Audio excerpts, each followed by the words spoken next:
তো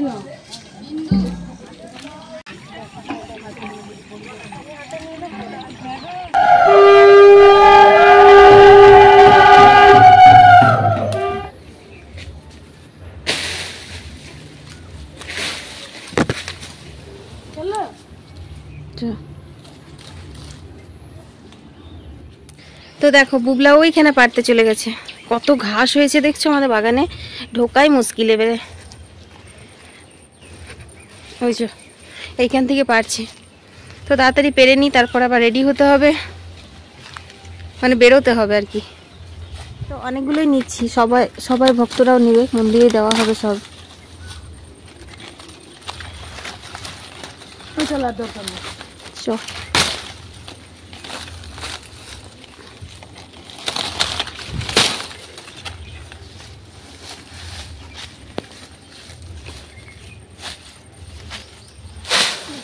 পাতাগুলো খুলে যাচ্ছে বুবলা, অমনি করে হয় না, দাঁড়া দাঁড়া।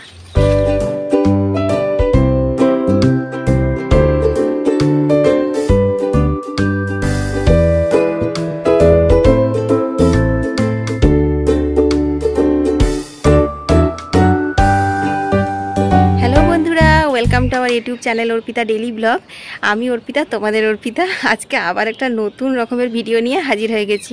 আজ আর কোনো কাজকর্ম সেই জন্য শেয়ার করিনি, কারণ কালকে হচ্ছে জগন্নাথ দেবের স্নান যাত্রা, তার জন্য আজকে কলস যাত্রা হবে। তো চলো আজকে আসানসোল ইস্কন মন্দির আমরা যাচ্ছি এখন কলস যাত্রা অনুষ্ঠানে পার্টিসিপেট করতে। তো চলো কিভাবে কি হয় না হয়, আর তাছাড়া মন্দিরের সমস্তটা কিছু তোমাদের সঙ্গে শেয়ার করার চেষ্টা করব। তো কিছুগুলো আমপল্লব মন্দির থেকে নিয়ে যেতে বলা হয়েছে, সেই কারণে আমরা এখন বাগানে এসেছি আমপল্লব পাড়তে। তো চটপট করে কয়েকটা আমপল্লব পেরে নিই। আর এই যে বুবলা কতগুলো পাড়া হয়ে গেল এখন, আর তোমাদের সঙ্গে তো শেয়ার করলাম আগেই আমরা কতগুলো পেরে রেখেছিলাম তখন, তারপর খাবার সময় হয়ে গেছিলো সেই জন্য। তো চলো আজকে আর বেশি গল্প নয়, আজকে কোনো ঘরের কাজকর্ম ওই জন্য শেয়ার করিনি, কারণ আজকে মন্দিরের ইয়েটাই বেশি ভালো করে দেব। তো যেহেতু জগন্নাথ দেবের কলস যাত্রাতে এই যে হলুদ শাড়ি সিলেক্ট করা হয়েছে, সবাই হলুদ শাড়ি পরবে, তো আমি এই শাড়িটা পরলাম। এই যে আর এই হালকা ফুলকা টাচ আপ দিয়েছি, কোনো রকম মেকআপ করিনি, কারণ যা গরম আর যা রোদ্দুর তাতে মেকআপ গুলে গুলে পড়বে। জাস্ট একটু ক্যাসেটের যে সানস্ক্রিন পাউডারটা ওটাই মেখে নিয়েছি, আর লিপস্টিক কাজল এগুলো তো তোমাদের অর্পিতা থাকে। তো চলো আর বকবক না করে যাওয়া যাক। তো দেখো এখন বুবলা এগুলো সব ভরে নিচ্ছে থলির মধ্যে। মোটামুটি 50টা মতো নিয়ে যেতে বলা হয়েছে আমশাকা, তো এগুলো তো আশা করি হয়ে যাবে, 50টার বেশিই আছে। তো বুবলা আমপল্লবগুলো নিয়ে আসুক, আর চলো আমি কলসগুলো নিয়ে নিই। মাটির কলস নিয়ে এসেছি, ওগুলো সব বের করে মন্দিরে যাব।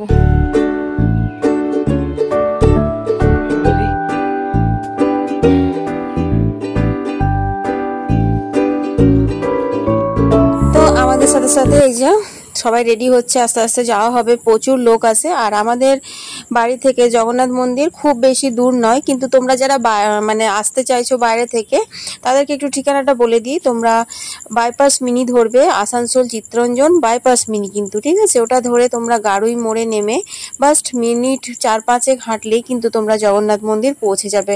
তো দেখো আমরা এখন জগন্নাথ মন্দির পৌঁছে গেছি। এই হচ্ছে আসানসোল ইস্কন মন্দির। তো এখানে চলো, অনেকজনা মানুষ এখন আসেনি, আমরা অনেকটা আগেই চলে এসেছি।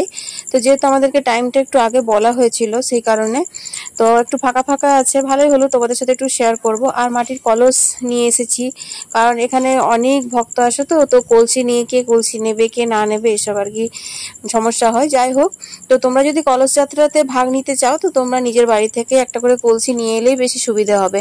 আর ঠাকুরকে এখন শয়ন দেওয়া আছে, আর ইনি হচ্ছেন এই যে প্রভুপাদ। কি মানে কয়েক বছর আগে, আমি ঠিক মনে করতে পারছি না, 2-3 বছর আগে রথের দিন আনা হয়েছিল, তো অন্য একটা রথে বসিয়ে। তো আমি না বুঝতেই পারিনি যে এই মূর্তিটা অরিজিনাল না। তো আমি সারা রাস্তা রথ টেনে নিয়ে এসে বাড়ি এসে বলছি, একজন বসেছিল বল সারা রাস্তা একটুও চোখের পাতা ফেললো না। তখন বুলা বাবা খুব হাসছিল, বলছে দেখ কেমন তোর মা রথ টানলো আর কেমন চিনলো কেমন জানলো, হচ্ছে গুরুদেব। তো ওটা মূর্তি ছিল, ওটা অরিজিনাল মানুষ না। তখন আমার মানে বিশ্বাসই হচ্ছিল না যে এটা অরিজিনাল না, এটা মূর্তি। যাই হোক, তো দেখো এখন মোটামুটি সবাই আসতে শুরু করে দিয়েছে, আর আমপল্লবগুলো আমি যেগুলো নিয়ে এলাম সেগুলো ওখানে রেখেছিলাম, ওখান থেকে সবাই নিচ্ছে কলসিতে করে করে। আর এখানে কলসি দেওয়া হচ্ছে, দেখো এখানে জগন্নাথ দেবের সমস্ত সাজ পোশাকগুলো রাখা আছে, আর মাতাজি কলসি দিচ্ছে। তো যাই হোক, সবাই মিলে বেশ আনন্দই হয় কলস যাত্রা। এখান থেকে আমরা গারুই নদীতে যাব জল নিতে। দামোদর নদীতে যাওয়ার কথা ছিল, কিন্তু প্রচুর ভক্ত এসেছে, অত দূর তো বাসে যেতে হবে, তো বাসে অতজন হবে না, সেই কারণে গারুই নদী থেকেই নেওয়া হচ্ছে। আর এটাই বেশ ভালো লাগে, হেঁটে হেঁটে সবাই মিলে একসাথে যাওয়া হয়। তো দেখো এখানে মোটামুটি সবাই তৈরি হয়ে গেছে কলসি নিয়ে, আর বাকি আরো অনেক ভক্ত আছে যারা নিচে আছে। তো এবার যাওয়া হবে। তো এই সময়তে একবার ঠাকুরের শয়ন থেকে ঠাকুরকে ওঠানো হয়, ঠাকুরের একবার দর্শন হয়, ভোগ লাগায়। তো সেটা ভাবলাম তোমাদের সাথে একটু শেয়ার করে নেবো, আমার ভীষণ ভালো লাগে। আর জগন্নাথ দেবের দর্শন করে তোমরা একটু পুণ্য লাভ করো। তো বন্ধুরা, আমি আবারও বলছি, তোমরা যদি ইস্কন মন্দিরে কলস যাত্রাতে, স্নান যাত্রা, রথযাত্রায় ভাগ নিতে চাও তো অবশ্যই একবার এসো। তো দেখো এখানে এই যে প্রভু জগন্নাথকে এখন ভোগ লাগানো হচ্ছে, তো আমিও দর্শন করে নিলাম, আর সাথে সাথে তোমাদেরও একটু দর্শন করিয়ে দিলাম ঠাকুরকে। ভগবান যেন সবার মনস্কামনা পূর্ণ করে, সবাইকে ভালো রাখে, সুস্থ রাখে, আর সবার মনে যেন শান্তি দেয়। তো যাই হোক, চলো এবার সবাই মিলে বেরোনো যাক। তো বন্ধুরা, সম্পূর্ণ ভিডিওটা দেখার জন্য অনুরোধ রইল, আশা করি তোমাদের খুব ভালো লাগবে।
বন্ধুরা কলস নিয়ে চলে এসেছি আর এখন কালকে স্নান যাত্রার সমস্ত জোগাড় যন্ত্র চলছে। এই যে ভাইদিকে দেখছো কলসিটাতে কি একটা সুতো পড়াচ্ছে, ওটার মানে কিন্তু আমি নিজেও জানি না কি হবে ওটা দিয়ে। আর এখানে বিভিন্ন ধরনের ফলের মালা করা হচ্ছে, কারণ কালকে স্নান করাবার সময় জগন্নাথ দেবের কোনো রকম পোশাক থাকে না, তখন তাকে অনেক রকমের ফলের মালা পরানো হয়। তো দেখতেই পাচ্ছ এখানে কত রকমের ফল, এমনকি পদ্মর যে টাটি মানে পদ্মর বীজগুলো সেগুলোরও মালা করা হচ্ছে। তো এখানে সব ছোট ছোট মেয়েরা মালা গাচ্ছে, এখানে মানে যারা ইস্কনের দীক্ষিত আর কি, সবাই মানে দীক্ষা না নিলেও এখানে সমস্ত কাজ করতে পারে হাতে পাতে। আর এখন সন্ধে হয়ে গেছে, জানো 6টা বেজে গেছে, এখন আরতির সময় হয়ে গেছে। তো দেখো এখানে এই যে আরতি করা হচ্ছে, মানে তুলসীকে বের করা হয়েছে, আর এই যে ঠাকুরের পর্দা দেওয়া হলো, আর একটু ভোগ হবে, তারপর ঠাকুরকে খুলে আর আরতি করা হবে। আরতির সময় অনেক নাচ গান হয়, ওটা দিলে ভিডিওটা অনেক বড় হয়ে যাবে, সেই জন্য দিলাম না, ওটা একদিন আমি তোমাদের সঙ্গে আলাদাভাবে শেয়ার করব। তো বন্ধুরা চলে এলাম, এখন 7টা বাজে।